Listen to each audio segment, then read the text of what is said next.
We've got no tent or any form of shelter at all. And that's because within the price budget I set myself, it simply wasn't possible.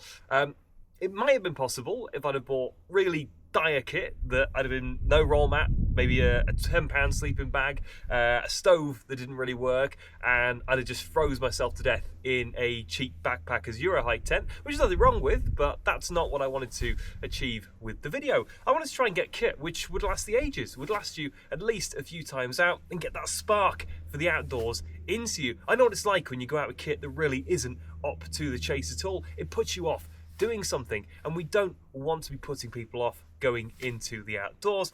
That's why I've got no tent. That's why I'll be on my roll mat with my sleeping bag, cooking away with my little stove underneath the stars. And I've got the weather for it tonight. It's a little bit cold, but it's guaranteed to be dry. And if you're wild camping for the first time, that's the sort of night you want to go out on. Don't go out on a night where there's high winds. Don't go out on a night where it's hammering it down all night long and your kit's getting wet because your tent's not quite up to it.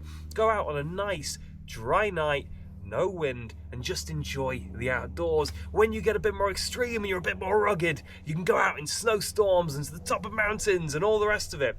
But just to start off with,